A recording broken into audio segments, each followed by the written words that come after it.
Okay, so I'm not sure who's going to be here watching this because the first video has already gone out.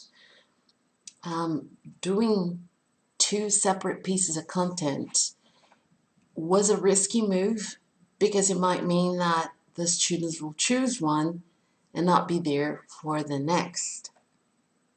But it's okay because we have discussed this in class. The content that I'm creating is for discussion to practice English as a foreign language here in Norway. So that's the main focus of this. I am very interested in the points of view from the students on this matter. We're going to start with defining transphobia. Whoever is in here right now, type in the chat your definition of transphobia. It's very important to see what the word means to different people. Phobias in general. In the past video that I made about fat phobia, I started by describing phobias, just going with the raw definition of what the word phobia means, which I guess most people have heard of the term, but let's go into it again for a little bit. Here is the Merriam-Webster dictionary. Students of EFL, English as a foreign language, ESL, English as a second language, students who are all over the world who have English as their first language and are writing papers for school, for university, for anything. The Urban Dictionary is not a real dictionary. I mean, it helps you with concepts and ideas which are not, how do I put it? Let's just put it this way. The Urban Dictionary is the place where you will find perhaps the origin of slang terms, things that people start saying out of the blue, vocabulary that appears on TikTok, things that influencers say, or something that Kim Kardashian has coined as a term. So you can't trust the Urban Dictionary for everything. But if you can't find a slang term or anything that has something to do with viral culture, we've been talking about fact, fiction, fake news. So you might find some of that there.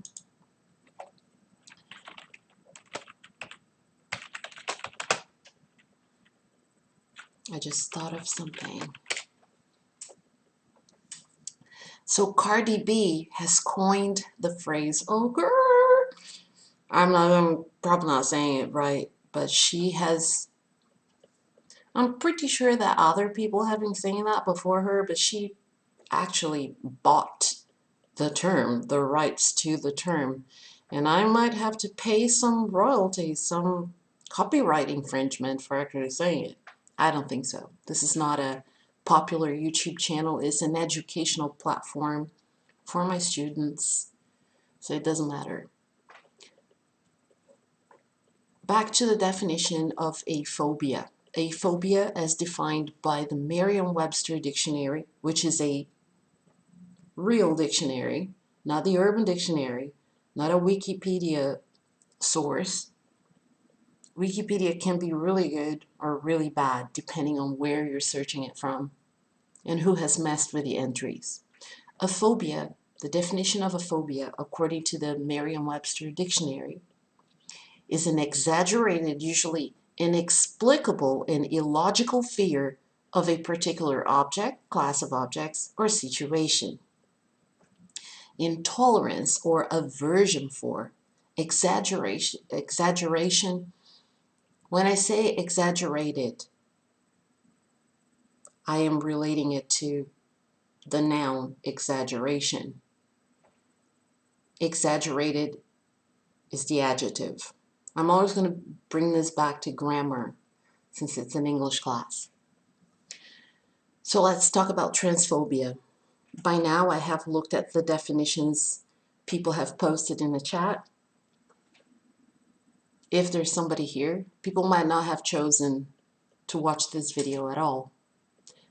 But still, maybe not now, but in the future, this channel is here for my students, for people all over the world who want to study something, who want to research something.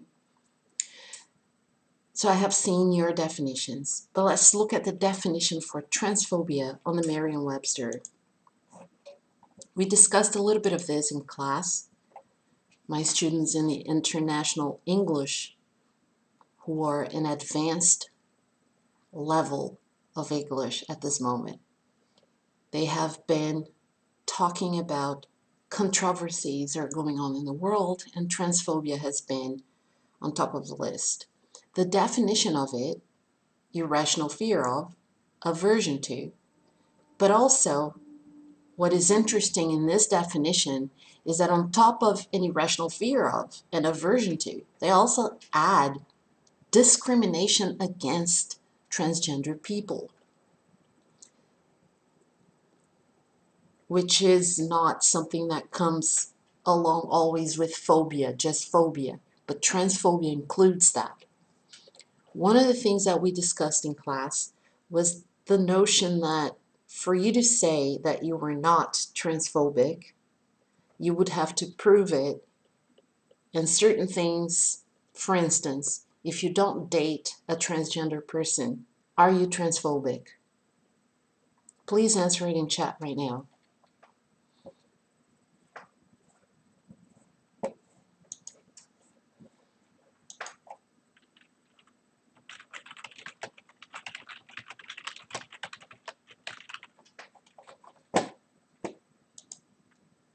Some people feel differently about this. I want to find a video where there is a girl who talks about the advantages of dating a transgender woman. And some people felt offended by it. And a lot of men came out and felt very offended by it, because they said on the one hand, they respect transgender people. They will use their pronouns that they request or require or desire to have used as a matter of respect for who they are as people. But their preference would be biological women. I know that people can also say cis women. I'm not used to saying it. I feel funny about that term, although I recognize it is a term. Cisgender is the same as biological. Cisgender woman is the same as biological woman. So if a guy says, hey, I prefer, and I have only dated and feel like I only want to date biological women, by saying that, some people will think that that guy is transphobic. What is your opinion about that? Please type in, whoever is in here right now.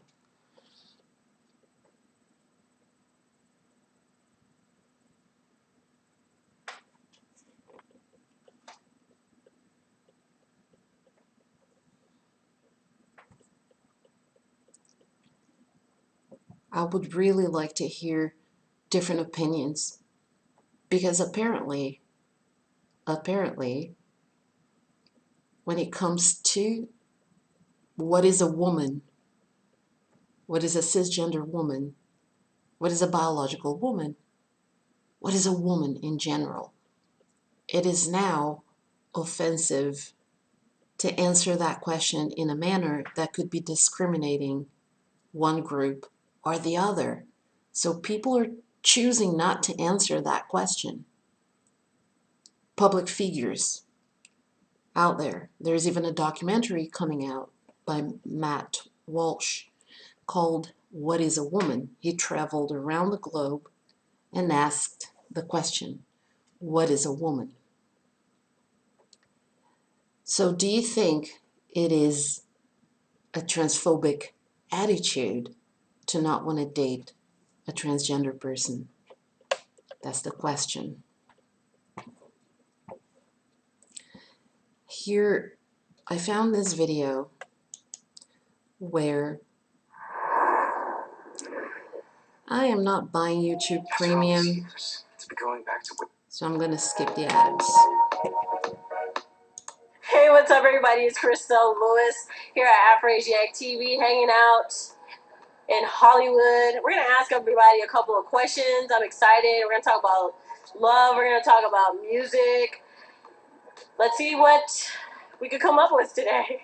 So today, I want to ask people, would they date? Well, I want to ask guys in particular, would they date a trans girl? So this girl went around asking guys if they would date a transgender woman. I wonder what the politically correct answer would be, and I wonder what a genuine, sincere response would be. But let's see what they said.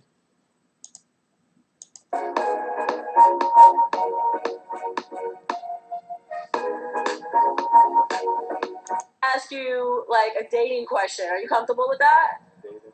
Yeah. Not really dating. You're not really dating? You're available for dating. How do you? Okay. How do you feel about dating a trans woman? Oh my God, it's a new world though. You know what I'm saying? So, I'm not gonna date a trans woman though. I'm just saying. It's even if she had like, all her parts.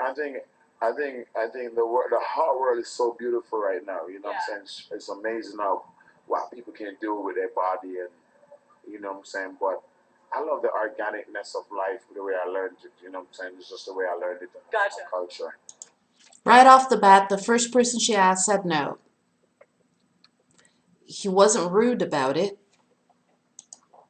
I don't think that he was being transphobic by the way that he answered it. But some people might consider it transphobic. Here's my take on this. What is really transphobic, in my opinion, is the discrimination, mistreatment of transgender people. That is transphobic behavior.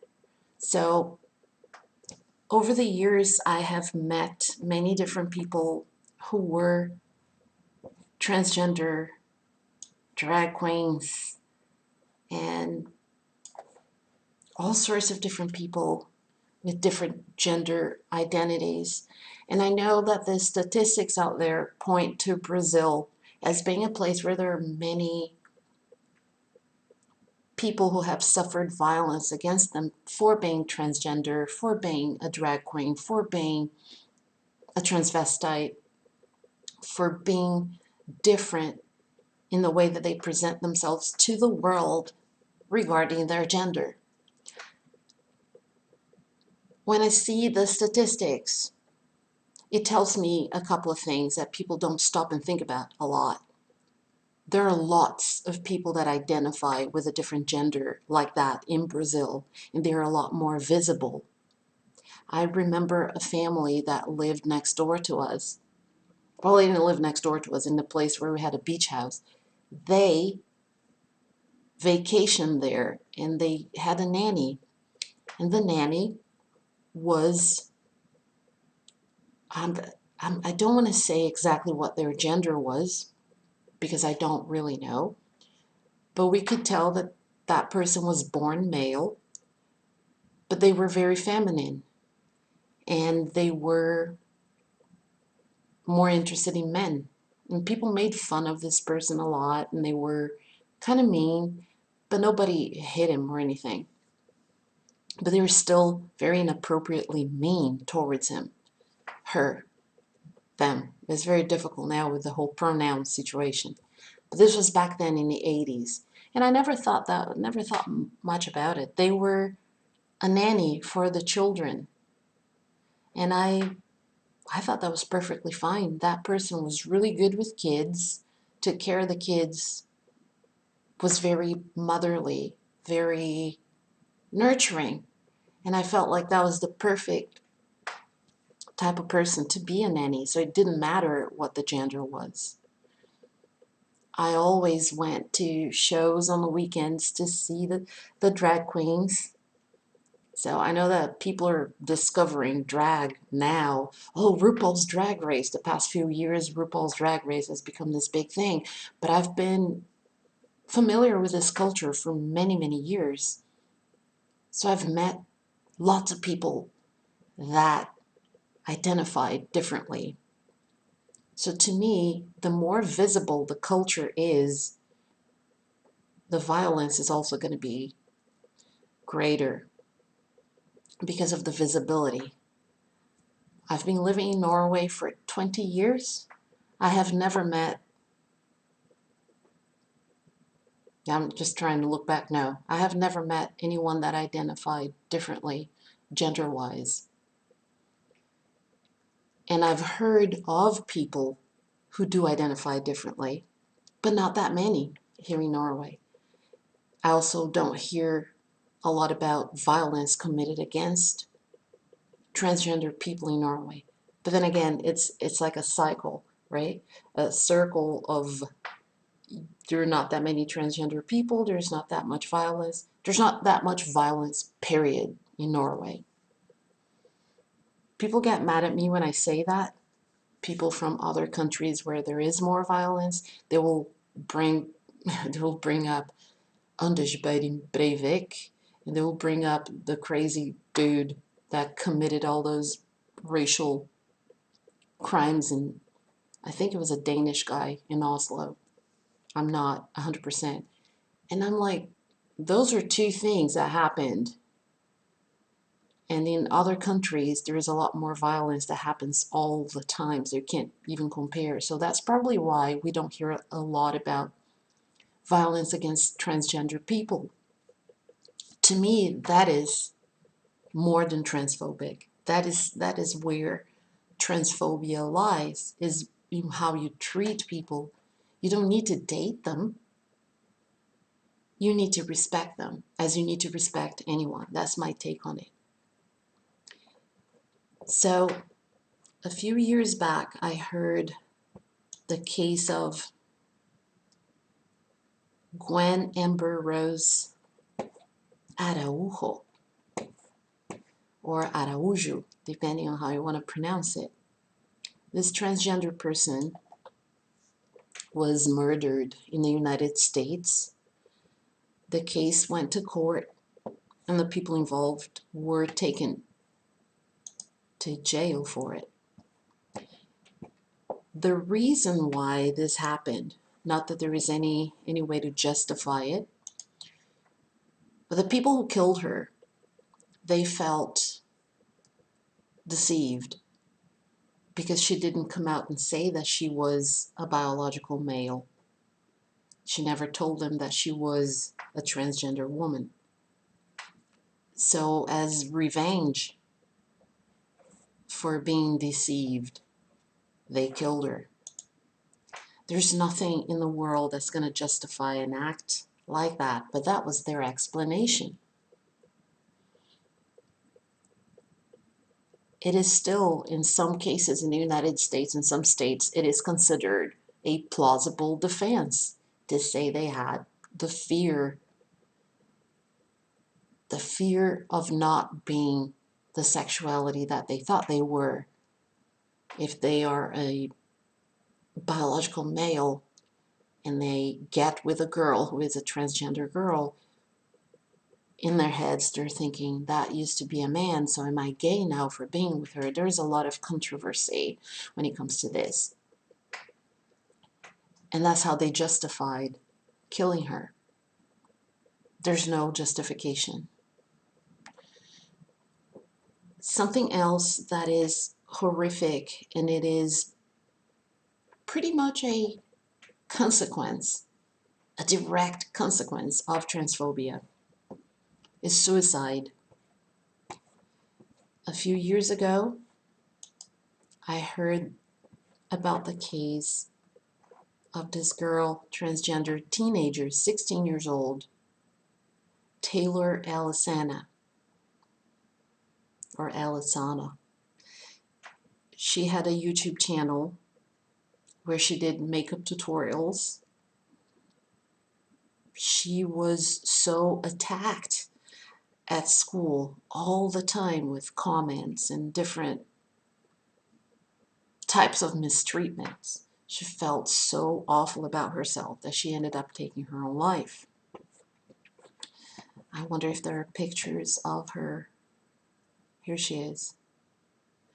At some point, she decided she wanted to dress like a boy to go to school. I'm doing this with a dress like a boy because what is dressing like a boy? I'm walking on eggshells here because I don't want to offend anybody, but what traditionally is conceived as what boys should wear, just so she wouldn't get harassed. So that is just not right. To have to change yourself so that the world will accept you, so that the world won't mistreat you. That's the worst part. And she ended up committing suicide. A very, very sad story. And I believe that suicide to be a direct consequence of transphobia. I would like to see more compassion in this world. I really feel like there is a lot to be learned about dealing with different people, respecting their choices, and respecting how they live. But people have different opinions, right? Now, the last thing I'm going to discuss, I don't want to make long videos, especially because I already gave you another one. Let's talk about Leah Thomas. She's been all over the headlines for the news in world's swimming. And let's talk about that. Leah Thomas is a transgender woman, identifies as a transgender woman. She used to be, I think, number 500 or close to 500 in men's swimming. She transitioned. According to her teammates, she still retains her genitals, but she identifies as a woman. She has grown her hair long, she has taken hormones, but her teammates feel uncomfortable with her in the dressing room because she identifies as a woman who is still interested in other women. They feel uncomfortable with that. I'm just reporting what I have read in the dozens, let's be real, trillions of articles are out there about this. So here are some of one of my pages is playing sound, and I have no idea where the sound's coming from. Okay.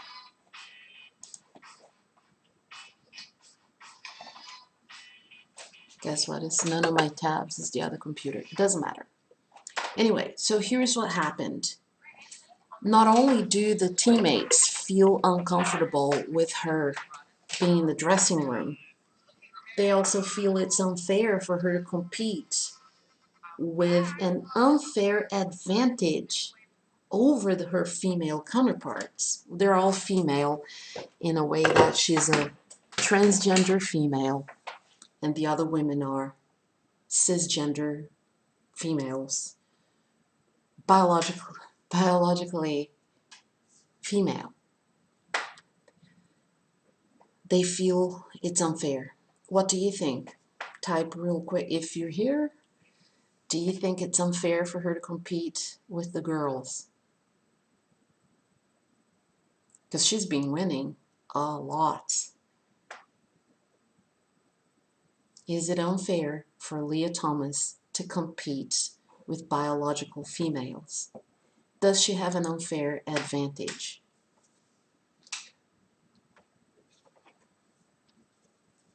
Is it transphobic for a person to think, hey, it's okay for her to identify as a woman? More power to you, girl. Go ahead. Identify as a woman. I respect you. I'll use the female pronouns for you. But wait a minute, sports? You have an unfair advantage. You're 6'4", you have broad shoulders, you have a lot more muscle tone, and even having taken the doses of hormones that you have for the past 2 years or so, you're still at an advantage over the biological women. Is it transphobic for somebody to say that? What do you think? Type in chat.